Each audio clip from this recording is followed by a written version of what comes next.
2022년 5월 8일 어버이 주일 교회에 참석한 여러분 주님의 이름으로 환영합니다. 사도신경을 낭독함으로써 우리 예배 시작하도록 신앙 고백하시겠습니다. 전능하사 천지를 만드신 하나님 아버지를 내가 믿사오며 그의 아들 우리 주 예수 그리스도를 믿사오니 이는 성령으로 잉태하사 동정녀 마리아에게 나시고 본디오 빌라도에게 고난을 받으사 십자가에 못 박혀 죽으시고 장사한 지 사흘 만에 죽은 자 가운데서 다시 살아나시며 하늘에 오르사 전능하신 하나님 우편자 계시다가 저리로서 산자와 죽은 자를 심판하러 오시리라. 성령을 믿사오며 거룩한 공예와 서로 교통과 죄를 사해 주시는 것과 몸이 다시 사는 것과 영원히 사는 것을 내가 믿사옵나이다. 아멘. 일어나셔서 찬양 드리겠습니다.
우리의 삶을 인도하시는 하나님 아버지, 하늘 아버지가 계시고 땅에 육신의 어버이를 주셔서 오늘의 저희들이 있게 하심에 감사드립니다. 오늘 주님의 날을 어버이 주일로 예배 드리오니 받아 주시옵소서. 내 부모를 공경하라 명하신 하나님의 법을 제대로 지키지 못했음을 이 시간 고백합니다. 부모님의 마음을 헤아리며 공경하고 순종하기보다는 자신의 정당성만을 주장하며 부모님의 마음을 아프게 해드린 적이 너무도 많았습니다. 자녀들을 위해 눈물과 아픔과 수고와 감격으로 살아온 부모님들의 노고를 기억하고 새겨볼 수 있도록 인도하여 주옵소서. 특별히 우리 주변에 홀로 사는 분들을 기억하여 주옵시고 우리 이웃을 돌아보게 하셔서 참된 그리스도인의 삶을 살게 도와 주옵소서. 사랑의 하나님, 이 땅의 많은 어버이들이 가정과 자녀들을 위하여 땀 흘리며 수고하는 것을 아실 줄 믿사오니 주님께서 그들의 마음을 위로해 주시고 축복하소서. 이 땅의 가정들이 하나님께서 태초에 계획하신 아름다운 가정들로 회복되고 아름답게 성숙되기를 원합니다. 모든 가정들이 사랑의 띠로 하나가 되어 서로 사랑하고 인내하며 돕게 하옵소서. 어버이들의 믿음이 반석 위에 세워져 자녀들을 믿음과 기도로 양육하게 하시고 모든 삶을 주님의 인도하심을 따라 살게 하옵소서. 가정의 어른들이 신앙생활에도 모범을 보이게 하시고 자녀들이 부모에게 효도하고 순종하여 하나님을 섬기듯 정성을 다하게 하옵소서. 혹 가정에 믿지 않는 부모님들이 계시다면 그들이 예수 그리스도를 통한 구원에 이르게 하시고 주님의 한량 없으신 은혜를 경험하고 영혼의 평안과 기쁨이 샘솟게 하옵소서. 어려움에 처해 있는 가정들을 주님의 사랑과 지혜로 축복하여 주셔서 현재의 어려움이 하나님의 선하심을 경험할 수 있는 시간이 될 수 있도록 역사하여 주옵소서. 오늘도 진리의 말씀이 목사님을 통해 선포될 때 각 성도들에게 꼭 필요한 말씀이 살아서 역사하여 주시기를 사모합니다. 예수 그리스도의 이름으로 기도드렸습니다. 아멘.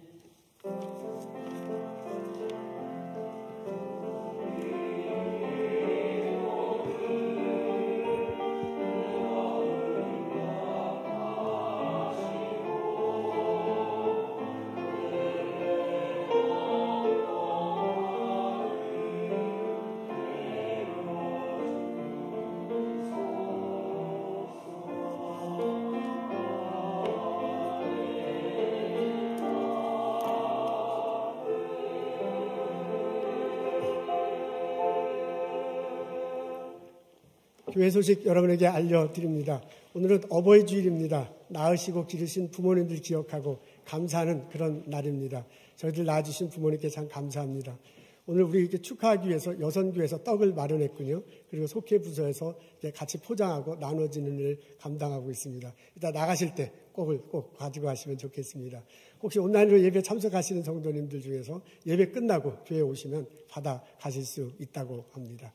우리 부모님께 감사하고 우리 떡 만들고 이렇게 배분하고 하는 수고하신 여성교회 회원들에게 감사를 의미해서 우리 박수하면 참 좋겠습니다.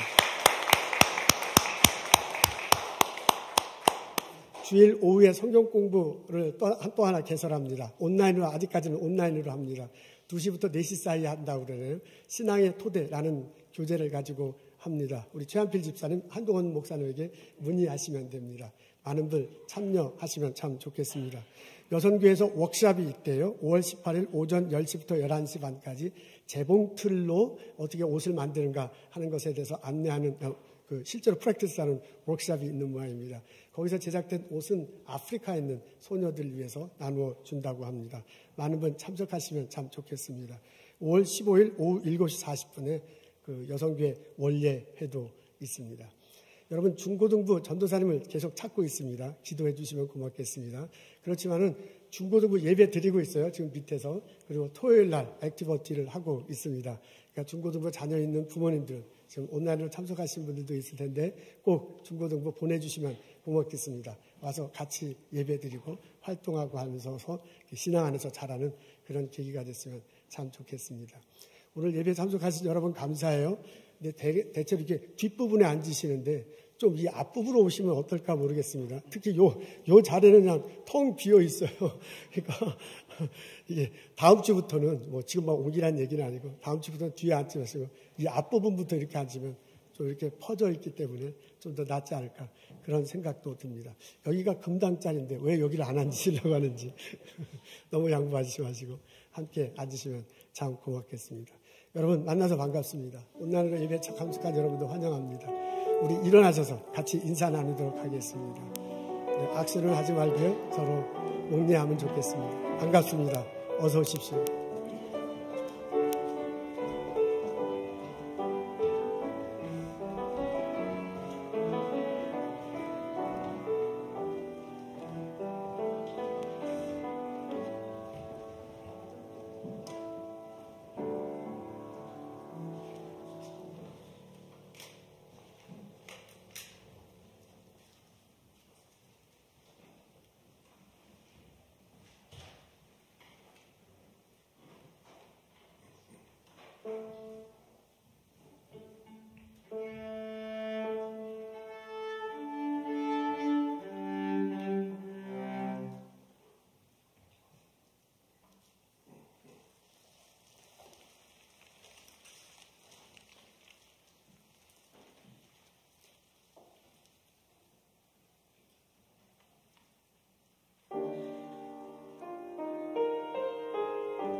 우리 성가대 찬양 감사합니다. 하나님 기뻐 받으셨을 줄로 믿습니다. 저희들에도 큰 격려가 됩니다. 웰슬리 지금 퇴장하는데 우리 박수 해주시면 좋겠어요.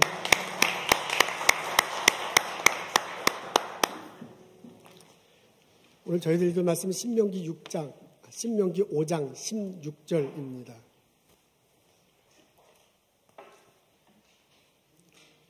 신명기 5장 16절 제가 읽겠습니다. 너는 내 하나님 여호와께서 명령한 대로 내 부모를 공경하라. 그리하면 내 하나님 여호와가 내게 준 땅에서 내 생명이 길고 복을 누리리라. 아멘.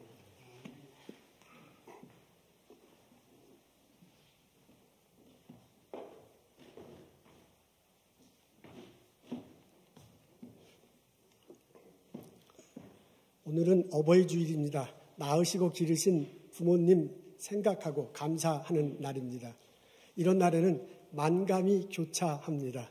대체로 부모님을 생각하면 감사하는 마음도 들지만 또 다른 감정도 이렇게 저렇게 스멀거리며 일어납니다.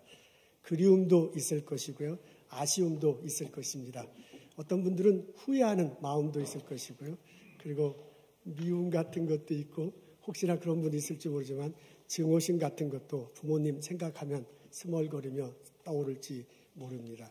사람마다 다 다르지만은 대체로 가장 많이 느끼는 감정은 후회하는 것입니다. 내가 그렇게 말하지 않았으면 얼마나 더 좋았을까? 그때 이렇게 행동했으면 훨씬 더 좋았을 텐데 하는 후회감 같은 것들을 많은 사람들이 공통적으로 겪고 있습니다.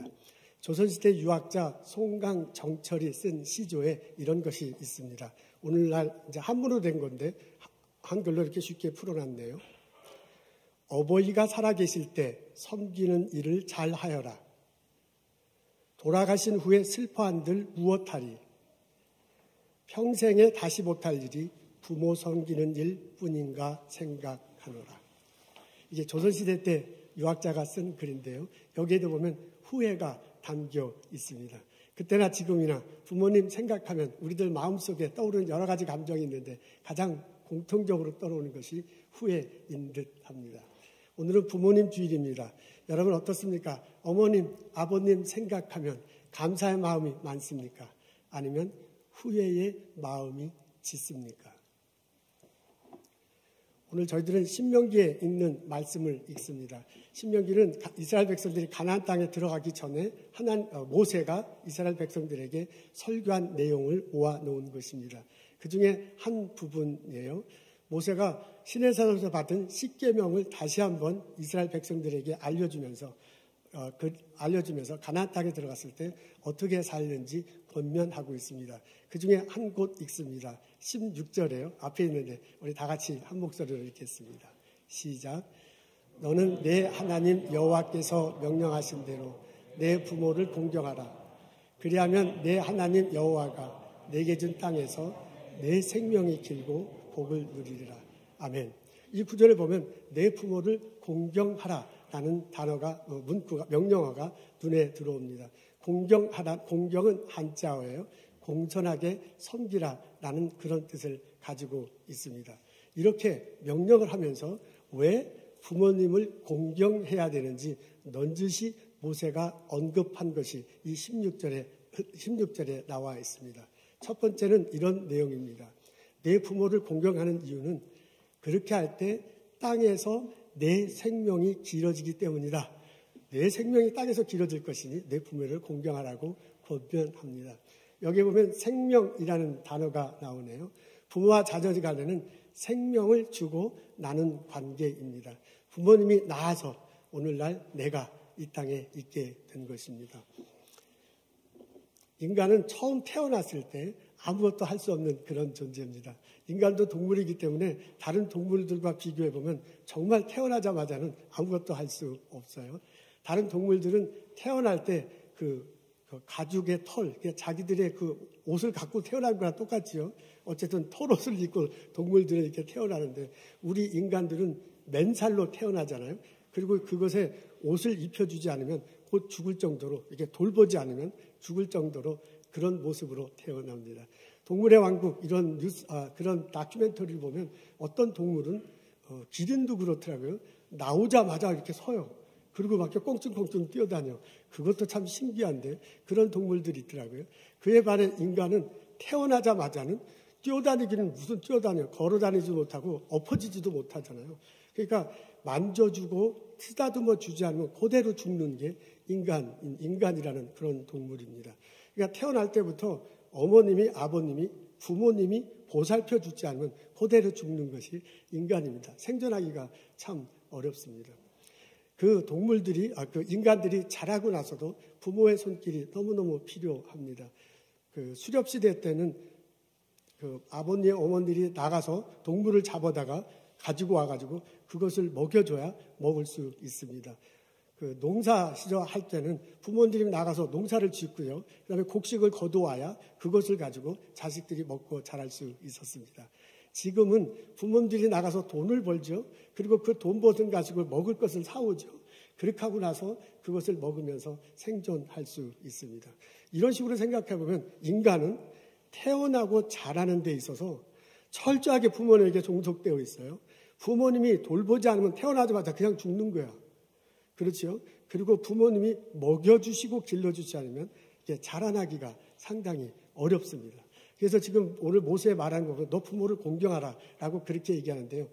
그렇게 될 때 땅에서 내 생명이 길게 될 거다. 내 생명이 태어난 것도 부모님 때문이고 그 생명이 죽지 않고 자라는 것도 부모님 때문이다. 그리고 그 생명이 오랫동안 이렇게 길게 된 것은 다 부모님이 길러줬기 때문이다. 라고 그렇게 말하면서 부모를 공경하라고 권면합니다. 두 번째는 땅에서 복을 누릴 수 있기 때문에 부모를 공경하라고 그렇게 이야기하고 있습니다. 땅에서 이제 태어나서 생존한 사람이 성인이 돼서 이 땅 위에서 살아가는데 그때 복을 누리며 살고 있게끔 해준 것이 바로 부모님이기 때문에 너 부모님을 공경하라는 그런 내용입니다. 여기서 땅이라는 단어가 나오는데 구약 성경에 있어서 땅은 우리가 생각하는 땅보다 훨씬 더 폭넓고 깊은 개념입니다. 구약 시대 때는 이스라엘 백성들은 땅이 거의 없었습니다. 그러다 나중에 가나안 들어서가서야 이제 땅이 생겼잖아요. 그 땅 위에서 농사도 짓고 가축도 기르고요. 그 땅에서 집도 짓고 생활을 할 수 있었습니다. 그러니까 구약 성경에서 땅이라고 말하는 것은 우리가 생각하는 그런 땅이 아니고 그 땅에서 이루어지는 모든 삶의 전체를 다 의미합니다. 그래서 여기에 보면 그 땅에서 너가 복을 누리게 될 것이다. 그 말은 뭐냐면 이스라엘 백성들로 살아가는 너희들이 지금의 삶을 살게 된 것, 그거 바로 부모님 덕분이다. 부모님 덕분이다. 라고 그렇게 말을 하면서요. 그것 때문에 감사라고 그렇게 말하고 있습니다. 이걸 우리식으로 좀 더 풀어서 해석하자면 이렇죠. 내가 어렸을 때 이제 생존하고 난 다음에 어렸을 때 부모님이 나에게 많은 것들을 가르쳐 주십니다. 그분이 삶을 통해서 나에게 가르쳐 주시기도 하고요. 나를 좋은 학교에 보내서 가르쳐 주시기도 하고요. 좋은 사람 만나게 하고 좋은 것 먹여주잖아요. 그래서 오늘날 내가 이렇게 장성했고 그분이 마련해 준 그 삶의 터전 위에서 내가 일하며 살아갈 수 있게 된 것입니다. 성경의 표현을 하면 이 땅 위에서 우리식으로 하면 내 삶의 터전을 마련하고 지금 나의 모습으로 복을 누리며 살게 된 게 다 부모님 덕분이다. 그러니 그 부모님에게 감사하라고 말하고 있습니다. 한국에 강창희 씨라는 분이 있네요. 이분이 미래에셋이라는 투자은행이 있는가 봐요. 거기서 일하다가 은퇴하신 분입니다. 지금은 이제 70대 후반쯤 됐고 교회 열심히 다니시는가 봅니다. 이분이 노인복지에 관한 글이나 혹은 강연을 자주 하십니다. 그분의 강연을 들어보면 이런 내용이 나옵니다. 지금은 옛날에 비해서 지금 자녀들이 부모를 모시고 살기가 훨씬 더 어려워졌다. 세상이 바뀌어서 그렇게 됐다라고 하는 소리를 자주 합니다. 그분의 말하자면 이렇습니다. 옛날에는 농경시대 때는 땅이 그것이 곧 일터였고 거기가 삶의 터전이었습니다. 아버지 엄마가 논에서 밭에서 일을 하고 난 다음에 이제 연로하시게 되면 그 논과 밭을 자녀들에게 물려줬어요. 그럼 이제 그 자녀들이 그 논과 밭에서 일을 하면서 살았습니다. 그래서 그 논과 밭에서 만일 문제가 생기면 누구한테 물어보면 되면 아버지 어머니한테 물어보면 돼. 그 논밭에서 평생을 지내셨기 때문에 그 논밭에서 일어나는 모든 일을 가장 많이 하시는 분이 아버님과 어머님이에요. 그래서 그 논과 밭을 잘 가꾸기 위해서 아버님에게 물어보면 삶의 지혜를 얻을 수 있었습니다. 그러면서요, 옛날에는 부모님들이 이런 점에서 쓸모가 있었다라고 그분이 얘기해요. 좀 기분 좀 불쾌하게 여기실 텐데 그분이 쓴 단어예요. 옛날에는 일터를 떠나더라도 어르신들이 쓸모가 있었답니다. 그리고 그 옛날에는 병이 걸리시면 일찍 돌아가실 수밖에 없어요. 그래서 이제 부모님이 일찍 돌아가시는 거야. 그러니까 자녀들 입장에서 보면 농사 짓다가 어려운 일 있으면 물어보고 배울 수 있는 지혜가 있고, 그분이 일찍 또 돌아가시니까 자녀들 입장에서는 부모 섬기기가 옛날엔 좀 쉬웠다, 그런 얘기입니다. 근데 지금 세상이 바뀌었습니다. 지금은 부모 세대와 자녀 세대 간에 땅을 주고받지는 않습니다. 그렇죠? 부모 세대들도 밭에서 농사 짓고 논하는 분은 거의 없죠. 우리들 있을 수도 있겠지만. 그리고 혹시 내가 그렇게 하더라도 그 땅을 우리 자녀들에게 물려주지는 않습니다. 지금은 부모 세대가 하는 일과 자녀 세대가 하는 일은 전혀 다릅니다. 그래서 부모 세대가 은퇴하고 연로해지더라도 자녀 세대에게 어떻게 일할 거라고 지혜를 나눠주기는 굉장히 어려운 세대가 됐습니다. 저만 하더라도 우리 아들이 무슨 회사에 다닌다, 무슨 일을 한다더라, 그까지만 알지. 딱 아들이 일하는 것은 그 두 문장이에요. 어느 회사 무슨 일을 한다는 거 외에는 전혀 알지를 못해요. 무슨 일을 어떻게 하는지 알지 못하는 이런 세상이 됐습니다. 그러다 보니까 혹시 자녀들이 일하다가 어려운 일이 겪더라도 아버지에게 어머니에게 물어볼 겨를이 없는 거야. 그렇더라도 부모님이 전혀 알지 못하니까 가르쳐줄 수 없는 이런 상황이 됐습니다. 그래서 이 강창이 이분이 장로님 좀 되신 것 같은데 이분의 설명에 하면 지금의 부모님들은 예전에 비해서 쓸데가 없어졌다, 뭐 이렇게 아주 노골적으로 표현을 하시더라고요. 그리고 지금은 의학이 발달해서 훨씬 더 오래 사는 거야. 그러니까 지금의 자녀들이 부모를 섬기기는 참 어려운 세대가 됐다라고 이렇게 말을 하면서요, 이분의 요점은 이거야. 너무 부모 세대들이 자녀 세대들에게 기대지 말라라는 이런 얘기입니다. 제가 이분의 강연을 들으면서요, 부분적으로는 동의하지만 부분적으로는 동의하지 않았습니다. 그래, 이분의 관점에 의하자면 지금 혹시 연로한 우리들인가? 저도 연로한가요? 부모 세대들이 자녀 세대들에게 혹시 가르쳐줄 것이 없더라도 지금은, 그러나 어렸을 때는 다르잖아요. 예전에는 부모님들이 다 길러주시고 부모님이 다 가르쳐주시고 부모님이 좋은 거 먹게 하시고 부모님들이 좋은 학교 보내주시고 해줬기 때문에 그것이 뿌리가 되고 그것이 줄기가 되고 그것이 열매를 맺어서 지금 자신의 삶의 현장에서 복을 누리며 사는 것입니다. 그렇다고 보면 지금 혹시 부모님들이 자녀 세대들에게 가르쳐줄 것이 좀 부족하더라도 없더라도 예전을 생각하면 지금의 나의 삶의 줄기, 지금의 내가 누리는 것의 뿌리, 그건 다 부모님이 해주신 거거든요. 그것을 기억한다면 당연히 부모님을 섬기고 부모님을 공경해야 되리라고 믿습니다. 오늘 모세가요, 부모를 공경하라, 그렇게 되면 내 땅에서 복을 누리라고 말하는 것도 바로 이런 차원에서 해석하고 받아들일 수 있을 것입니다. 세 번째 모세는 부모를 공경해야 할 이유를 또 하나 말해줍니다. 그것은 뭐냐면 이 땅에서 하나님을 예배하며 살아갈 수 있기 때문에 그렇습니다. 이 땅에서 하나님을 예배하며 살아갈 수 있기 때문에 그렇습니다. 지금 이스라엘 백성들에겐 땅이 아주 굉장히 민감합니다.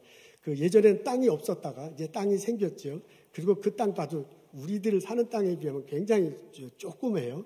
그래서 그 땅에 대해서 굉장히 민감한 생각을 가지고 있습니다. 지금은 이제 가나안 땅에 들어가기 전에 모세가 이스라엘 백성들에게 전하는 내용이거든요. 너희들 가나안 땅에 들어가면 땅에서 이제 정착하게 될 것이다. 가나안 땅에 들어가서 일부는 전쟁으로 인해서 뺏은 거고요. 일부는 협상하면서 같이 이렇게 정착하면서 살아가게 될 것입니다. 근데 그때 그 땅을 얻은 것이 너희들이 전쟁에서 얻은 것이고 너희들이 협상을 잘해서 얻은 거로 생각하면 안 된다 이거예요. 그 땅은 여호와가 너희들에게 준 것으로 여겨라 라고 그렇게 지금 모세가 이스라엘 백성들에게 말하는 중입니다. 여러분, 이것은 상당한 신앙 고백입니다. 내가 가서 정착할 그 땅이 여호와 하나님께서 주신 것이다 라고 고백할 수 있었던 것은 뭐냐면, 그런 신앙을, 그런 믿음을 부모님으로부터 이어받았기 때문에 그렇습니다. 이제 가나안 땅에 들어가는 그 자녀들 세대 그 부모님들은 애굽에서 나왔어요. 그리고 시내산에서 40년 동안 방황하고 있었습니다. 그러니까 그 전에도 땅이 없었고요. 그리고 40년 동안에도 땅이 없다가 지낸 사람들이에요. 그럼에도 불구하고 그분들이 하나님을 예배합니다. 하나님 말씀대로 살려고 무진장 애를 씁니다. 그래서 잘한 때도 있었고, 그래서 못한 때도 있어서, 그럼에도 불구하고 나의 삶을 지켜주신 것이 하나님이다 라고 고백하면서 하나님을 예배하며 살았어요. 그걸 사막에서 그렇게 살아가는 부모 세대의 모습을 자녀들이 그대로 본 거예요. 자녀들이 그대로 배운 거예요. 그러면서 지금 우리가 가나안 땅에 들어가는데, 부모들은 땅이 없었지만 우리들은 땅이 생기게 될 것인데, 그 땅은 하나님께서 주신 것이다 라고 고백해야 된다 라고 모세가 알려주고 있습니다. 그 말을 우리 식으로 다시 표현하자면, 우리 자녀들이 믿음을 갖게 된 것은, 우리 자녀들이 하나님을 예배한 것은 전적으로 부모 때문이다, 부모 덕분이다, 그것을 알아야 된다라고 모세가 이스라엘 백성들에게 말하고 있는 것입니다. 여러분, 이렇게 정돈해 놓고 보면 모세가 말하는 얘기는 아주 분명합니다. 여러분들이 이 땅에서, 여러분들이 삶의 터전에서 생존할 수 있었던 것은 부모님 덕분입니다. 여러분이 이 땅에서 여러분의 삶의 터전에서 이만큼 복을 누리며 살게 된 것은 부모님 때문입니다. 여러분이 이 땅에서 여러분의 삶의 터전에서 하나님에 대한 믿음 잃지 않고 하나님을 예배하며 살게 된 것은 부모님 때문입니다. 그것을 기억하고 그것에 대해서 감사하고 부모님을 공경하라 라는 것이 모세의 가르침입니다. 이 가르침이 선명하게 정리되고 우리들 삶에 실천되기를 주님의 이름으로 소원합니다. 아멘. 우리가 부모님을 잘 공경하는 방법에는 여러 가지가 있겠지만은 그 중에 하나는 부모님의 말씀을 소중하게 여기는 것이 될 것입니다. 오늘 본문에 부모님을 공경하라라고 그랬는데, 그 공경이라는 단어는 히브리어로 카베드라는 단어를 번역한 겁니다. 이 히브리 단어의 원래 뜻에는 무겁다라는 뜻을 가지고 있대요. 그래서 이 단어의 원래 뜻을 살펴서 직역하자면 이렇게 될 수 있습니다. 너 부모를 무겁게 여겨라, 이런 말입니다. 그럼 이제 이게 얼른 우리들에게 안 다가오죠. 부모를 무겁게 여겨라 라는 게 얼른 다가오지 않잖아요. 그럼 이걸 좀 풀어서 해석할 필요가 있습니다. 너의 부모를 무겁게 여겨라, 그 말은 너의 부모를 가볍게 여기지 말라라는 것과 똑같은 거잖아요. 그것을 좀 더 풀어서 얘기하면 너의 부모를 소중하게 여겨라 라고 그렇게 바꿔서 말할 수도 있습니다. 그러니까 오늘 부모님을 공경하라, 이 말을 히브리 원어를 생각하고 우리식으로 잘 풀어서 얘기하면 너의 부모님을 가볍게 대하지 말고 소중하게 대하라 라는 것으로 해석하고 받아들일 수 있다, 이 말입니다. 이 말을 우리들 삶 속에서 실천하는데 가장 쉽게, 가장 눈에 띄게 실천하는 것이 대화할 때 이것을 실천할 수 있을 듯합니다. 부모와 자녀들 간에 대화하는 것을 보면 자녀들이 부모를 가볍게 여기는지 소중하게 여기는지 금방 나타나기 때문에 그렇습니다. 제가 이번에 설교를 하기 위해서 자료 조사를 해보니까 한국에 있는 부모 세대들이 이제 70대, 80대 어른신들이 자녀 세대들과 자녀들 세대에게 섭섭한 것이 뭐냐라고 이렇게 물어보는 데가 있더라고요. 근데 그 섭섭한 것들을 이렇게 쭉 나열하는데 그 중에 많이 나오는 게 뭐냐면 말이에요. 대화를 할 때 자녀 세대들이 부모 세대를 참으로 섭섭하게 한다고 합니다. 그러면서 그분들이 적어놓은 게 이런 거예요. 제발 끼어들지 마세요. 뭘 안다고 끼어드세요. 굿이나 보고 떡이나 드세요. 제발 잠자코 계세요. 조용히 계세요. 왜 우리 얘기에 자꾸 끼어들어요? 또 그 얘기 골백 번도 더 들었어요. 이런 얘기를 자녀 세대들이 부모들에게 할 때 너무너무 속상하다, 그런 얘기입니다. 걸리신 분은 아무도 없죠, 우리들 중에는. 고도원이라는 분이 계시네요. 이분이 작가인데 아주 따뜻한 이야기를 많이 쓰시는 분입니다. 이분이 부모님 살아계실 때 꼭 해드려야 할 45가지라는 글을 썼더라고요.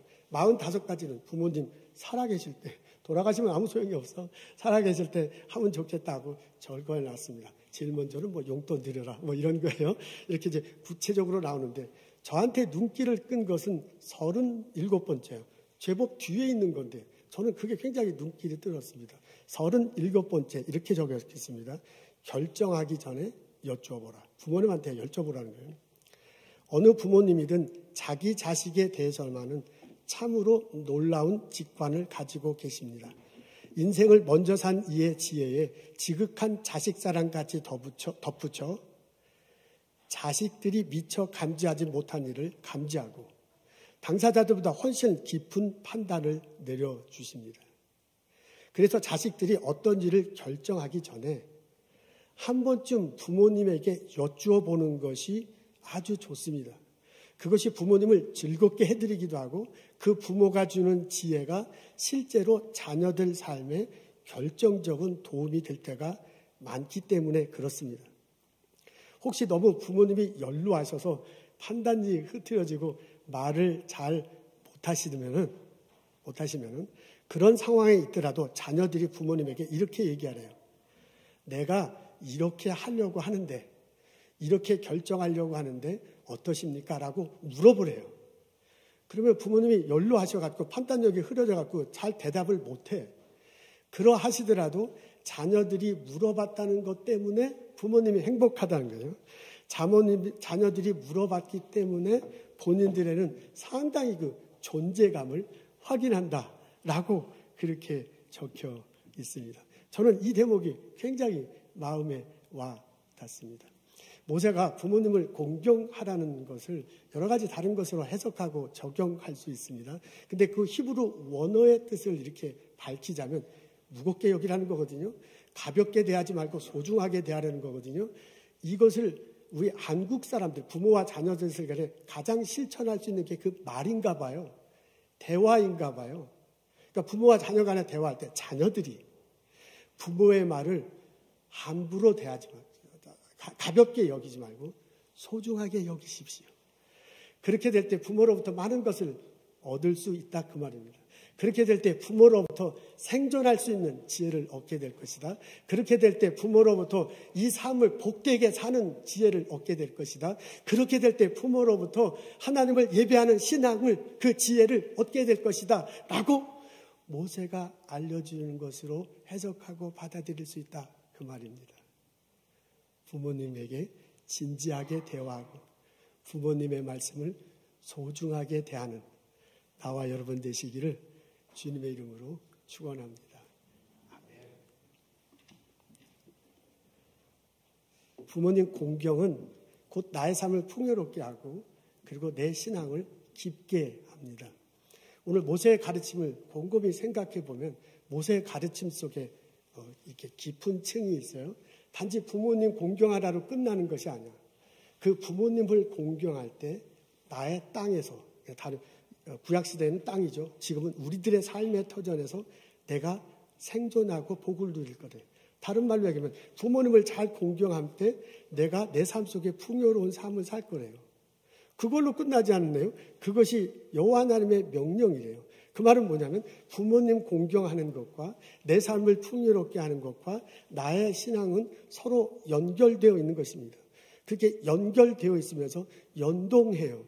이것들이 서로 함께 주고받으면서 영향을 준다 이 말입니다. 그러니까 이게 모세의 논리대로라면 부모님을 잘 공경할 때 내가 내 삶 속에서 풍요롭게 살 것이고 또한 여호와 하나님에 대한 믿음도 깊어질 것입니다.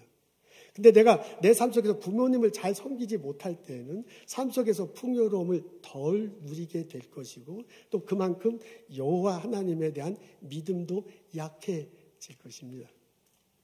여러분 이런 내용은 구약 성경에 보면 자주 나옵니다.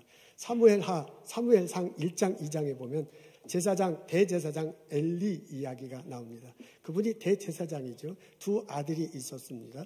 홈리하고 비느하스라는 두 아들이 있었어요. 그 두 아들도 제사장이었습니다. 근데 이 제사장들이 영 못된 짓을 자주 해요. 백성들이 제사를 드리려고 제물을 가지고 오면 제물을 드리기 전에 그것을 빼내갖고 자기들이 먹어버리는 거예요. 오이, 그런 사람이 어디 있어요? 이게 완전히 파면당해야 되는데. 그 정도가 아니에요. 회막에서 수종들은 여자들과 통침했다. 아니, 이게 지금 말도 안 되는 얘기인데, 그렇게 그런 짓을, 몹쓸 짓을 다 하고 있었습니다. 이게 백성들에게 다 알려졌어요. 그래서 대제사장이자 아버지인 엘리도 듣게 됐습니다. 그래서 그 아버지가 노발대발하고 두 홈리와 비느하스를 데리고 오잖아요. 그래서 너 그러면 안 된다. 그게 사람의 도리로서 절대로 그럴 수 없다. 그렇게 말한 거하고, 너 하나님의 심판을 받을 거다. 라고 그렇게 하면서 하지 말라고 했습니다. 근데 이 두 아들이요, 홈리와 비느하스가 아버지의 말을 소중하게 여기지 않고 가볍게 들었어요. 전혀 행동을 고치지 않습니다. 나중에 전쟁이 일어나잖아요. 블레셋이 이스라엘을 쳐들어옵니다. 그래서 에벤 에셀이라는 동네에, 그 지역에 이스라엘군이 밀집해서요. 거기는 약간 위치고 아벳은 좀 밑인데, 밑에서 쳐들어오고 위에서 이제 해서 전투가 벌어졌는데, 위에 있는 사람이 유리하잖아요. 그런 상황에서는. 근데 위에 있는 이스라엘 백성들이 참패를 당하게 됩니다. 그래서 깜짝 놀라서 도대체 이게 왜 그런가? 하나님이 복을 안 내려줘서 그런 건가? 그러면 우리 언약궤를 모시고 오자 해가지고요, 제사장에게 요청해서 언약궤를 와서 전투를 같이 하기로 합니다. 그래서 홈리와 비느하스가 언약궤를 가지고 왔어요. 그리고 전쟁을 했어요. 거기에서 또 집니다. 지는 정도가 아니라 참패를 합니다. 언약궤를 뺏기고요, 그 전투에 나갔던 홈리와 비느하스는 죽어버려요. 이 소식을 대제사장 엘리가 듣고요, 그분이 의자에 앉으셨었는데 너무 연로했어서 힘이 드셨는가 봐요. 너무 놀라가지고 그 소식을 듣고 뒤로 넘어지다가 목뼈가 부러져서 돌아가셨어요. 여러분, 이 이야기를 놓고 보면 모세의 프레임으로 바라보면 눈에 딱 보여요. 아버지 대제사장 엘리가 너 그러면 안 된다, 제사장으로 그렇게 충고했을 때 그 말을 가볍게 여기지 않고 소중하게 받아들이고 고쳤어야 돼. 그러니까 부모님을 공경하지 않은 것이 자기도 죽고 부모님도 아버지도 돌아가시고 이스라엘 전쟁도 패하는 이런 일이 벌어지고요. 그렇게 하는 것이 여호와 하나님을 섬기는 일도 제대로 하지 못한 그런 일이 벌어지고 말았습니다. 이런 우울한 소식만 있는 내용만 아니라 흥미로운 내용도 있습니다. 요셉의 이야기가 그렇습니다. 요셉이 형들 때문에 팔려가잖아요.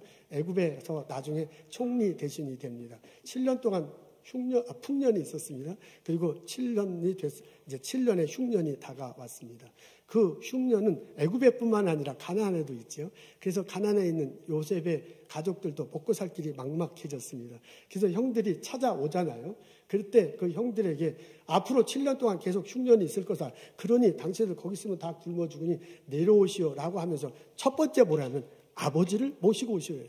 그러니까 아버지 모시고 가족들이 다 와서 살아야 합니다. 그래서 요셉의 초청에 의해 가지고 가족들이 와서 다 같이 살게 되죠. 아버지가 그냥 야곱이 보니까 요셉 죽은 줄 알았다가 그냥 야곱 살았으니까 부둥켜 안고 눈물 흘리고 난리가 났습니다. 그 아버지가 세월이 흘러서 돌아가시게 됐습니다. 근데 이제 아버지가 돌아가시니까 형들이 굉장히 긴장해. 이제까지 요셉이 자기네들을 놔둔 것은 아버지 때문이었는데 이제 아버지 돌아가셨으니 요셉이 자기네를 그냥 놔둘 것 같지 않아. 그래서 고향 앞에 생쥐처럼 아버지 제사 지내고 난 다음에 제사가 그 아들 장례 지내고 난 다음에 그 요셉 앞에 오잖아요. 그러면서 그 형들이 이렇게 얘기해요. 아버지 돌아가시기 직전에 아버지가 우리들한테 이렇게 얘기했다. 이것은 명령이다. 명령이란 단어를 써요. 이것은 너 요셉에게 알려주는데 이것은 아버지가 요셉에게 하는 명령이다. 내 형들을 용서하라. 라고 아버지가 얘기했다. 그게 아버지의 명령이라는 단어를 썼다. 그러니 너 우리들 용서해 주라고 그런 얘기를 합니다. 창세기 50장에 보면 나와요. 그랬더니 요셉이 그 형들의 얘기를 듣고 눈물을 흘리잖아요. 그래서 뭐라고 하냐면 내가 어떻게 하나님을 대신하겠습니까? 형들이 나를 해하려고 했지만 하나님이 선으로 갚으셔서 오늘날에 내가 있게 된 거다.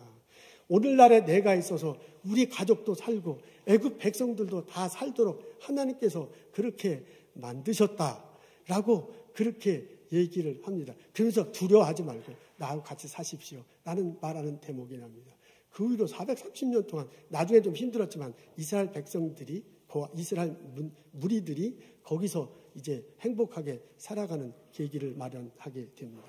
여러분 거기서 보면요, 그 요셉이 이야기하는 것을 곰곰이 생각하면 이 모세가 말한 이 세 가지가 그대로 나와요. 요셉이요, 자기가 총리 대신이 되고 이렇게 많은 생명을 구하게 된 것이 하나님의 뜻이다. 하나님의 선하신 뜻에 의해서 내가 됐다. 당신 때문이 아니다. 그렇게 얘기해요. 그러면서 또한 아버지 명령이 그러하니 내가 그것을 수행하겠다는 의미로 말을 합니다. 그러니까 이 요셉의 말을 들으면 모세의 프레임이 그대로 나와요. 부모님을 공경하는 것이 곧 내가 이 땅에서 나의 삶 속에서 생존할 것이고 번영하며 살아가는 것이고 그것이 곧 하나님을 섬기는 것이다 라고 고백하며 살아가고 있습니다. 이 모세의 가르침이 오늘을 사는 우리들에게도 선명하게 들리고 우리들 삶 속에 실천됐으면 참 좋겠습니다. 내가 지금 이 미국 땅에서 이민 1세대로 생존하고 살아갈 수 있는 것은 부모님 때문입니다. 내가 이 미국 땅에서 나의 직장을 가지고 가족을 다니면서 누리면서 복을 누리면서 살아갈 수 있는 것은 부모님 때문입니다. 내가 이 코로나 시대 때도 교회 나와서 교회를 향해서 예배 드릴 수 있는 믿음은 부모님 덕분입니다. 그 덕분을 생각하고 그 은혜를 생각하고 부모님을 공경하는 나와 여러분 되시기를 기도합니다. 내년 어버이 주일이 되었을 때 우리는 또 엄마를 생각하면 아버지를 생각하면 만감이 교차하게 될 것입니다. 근데 내년에는 후회보다는 감사가 좀 더 많이 나의 마음속에 솟아났으면 참 좋겠습니다. 기도하겠습니다.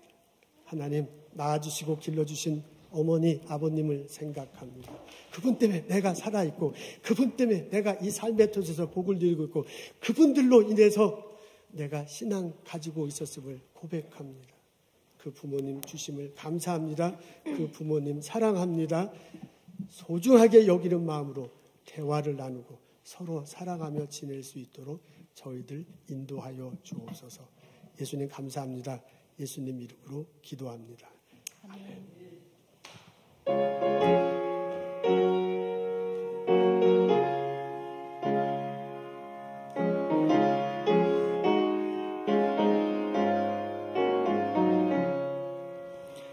사철의 봄바람 불어있고 하나님 아버지 모셨으니 믿음의 반석도 든든하다. 우리 집 즐거운 동산이라.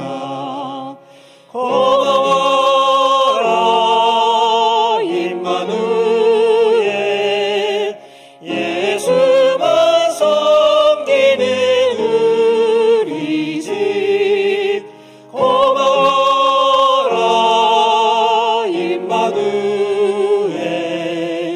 복되고 즐거운 하루하루 어버이 우리를 고이시고 동기들 사랑에 뭉쳐있고 기쁨과 서른도 같이 하니 한간의 조가도 천국이라. 고마워라 임마누엘. 예수만 섬기는 우리 집 고마워라 임마누엘. 복되고 즐거운 하루하루.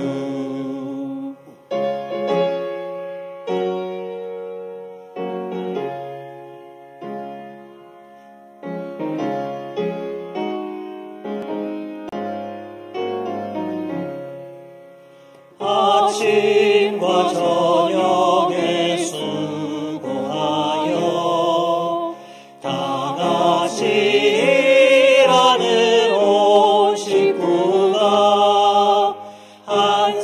땅에 둘러서 먹고 마셔.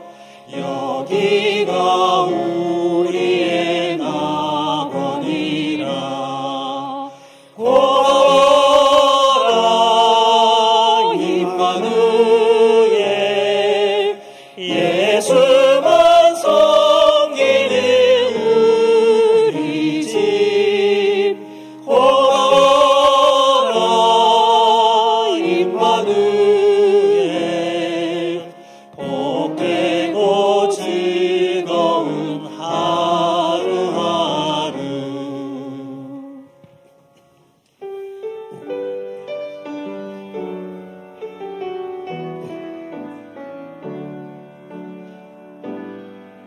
당신은 사랑받기 위해 태어난 사람.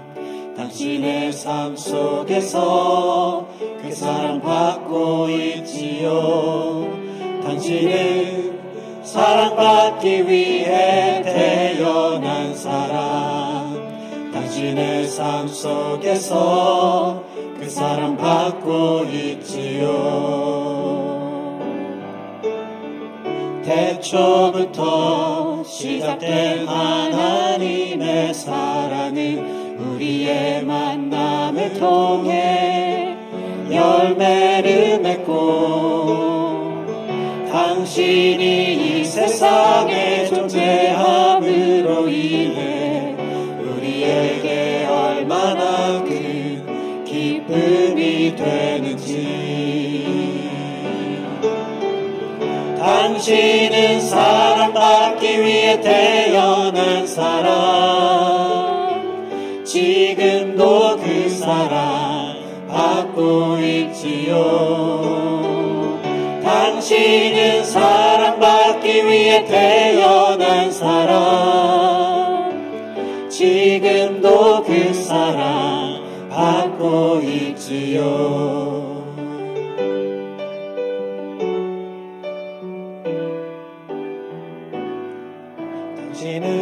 태초부터 시작된 하나님의 사랑은 우리의 만남을 통해 열매를 맺고, 당신이 이 세상에 존재함으로 인해 우리에게 얼마나 큰 기쁨이 되는지.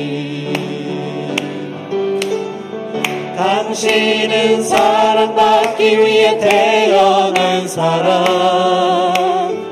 지금도 그 사랑 받고 있지요.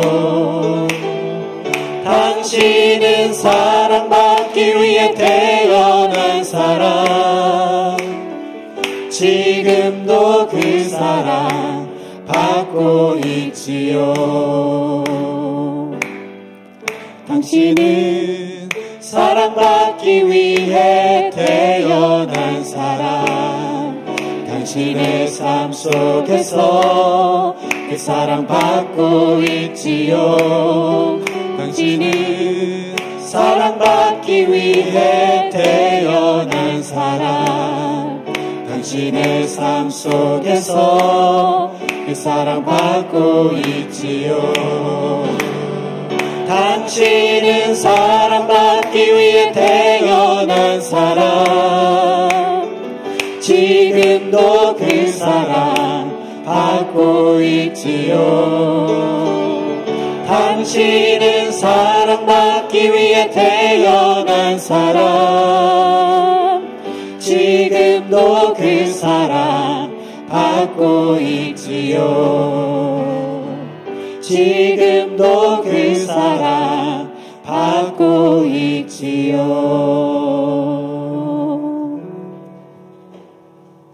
하나님, 저희들에게 가족 허락하신 것을 감사하며 주님께 찬양드립니다. 저희들에게 부모님 허락하셔서 이 땅에 태어날 수 있었습니다. 부모님 축복하시고 건강하시고 행복하게 살아갈 수 있도록 인도하여 주옵소서. 저희들에게 자녀들 허락하심을 감사합니다. 사랑하는 마음으로 기르고 사랑하는 마음으로 가르칩니다. 그 자녀들이 이 땅에서 건강하고 행복을 누리며 이 땅에 공헌하며 살아갈 수 있도록 도와주시옵소서. 그 자녀를 통해서 주님이 드러날 수 있도록 하나님께서 복을 내려주시옵소서. 하나님, 주님께서 주신 많은 것 기억하고 거룩하게 구별하여 하나님께 예물 드립니다. 저희들의 예물과 예배와 찬양을 받으시고 흠양하시옵소서. 마음속에 깊은 갈증을 느끼며 기도하는 형제자매들 있습니다. 삶 속에 어려움을 놓고 통곡하며 기도하는 형제자매들 있습니다. 그분들의 기도 들어주시고 하나님께서 응답하여 주시옵소서. 질병이 깨끗하게 낫게 하여 주옵소서. 기도하는 제목들이 그 일터에서 완전히 해결되게 하여 주옵소서. 만나야 할 사람들을 꼭 만날 수 있도록 하나님께서 복을 내려 주시옵소서. 하나님께서 인도하시는구나, 하나님께서 함께 하신다는 것을 구체적으로 삶에서 경험하며 하나님을 예배하며 살아갈 수 있도록 도와주시옵소서. 성부, 성자, 성령의 은혜와 축복과 보살핌이 오늘 예배드리고 돌아가는 우리들 모두에게 지금부터 영원토록 함께 하시기를 간절히 축원하옵나이다. 아멘.